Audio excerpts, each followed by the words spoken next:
So this might be a practical chapter if you're thinking, where do I want to move in, if I want to relocate, what sort of temperatures can I expect at a particular location on the Earth? So we're going to talk about factors that influence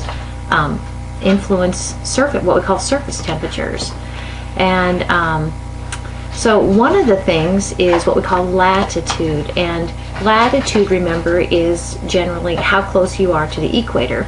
And we are in what we call the middle latitudes. So middle latitudes in both hemispheres is about 30 to 60.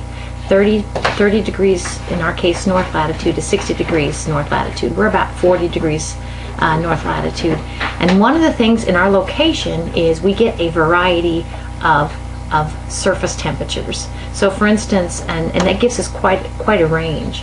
So for instance, we can have very interesting weather in the wintertime with cool temperatures and interesting precipitation, almost too interesting sometimes.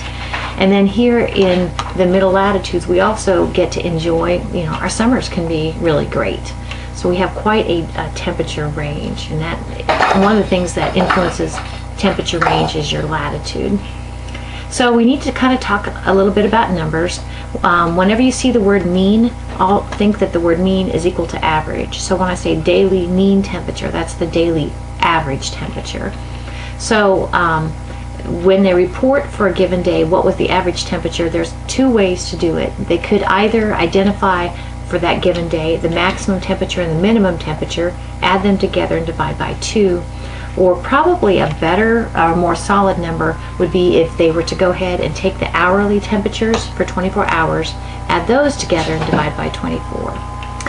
For a given day, it's often interesting to know what kind of fluctuation we had, what kind of range we had. And there what you do is basically for a given day identify the maximum temperature, the minimum temperature, and do a subtraction to get the range. We sometimes want to know our monthly average. And for a given month, then you take your daily averages, add them together, and divide by the number of days in that month.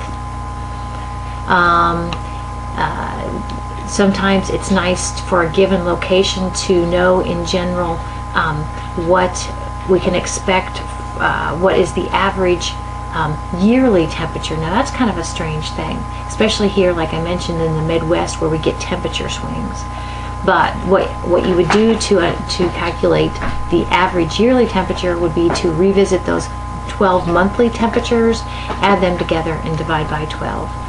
And the last one here is if you wanted for a given location to kind of get a fixed sense for what sort of temperature range do they have throughout the year. There's where you would look at, again, revisit the monthly temperatures, identify the maximum temperature, the minimum temperature, and do a subtraction to get the range.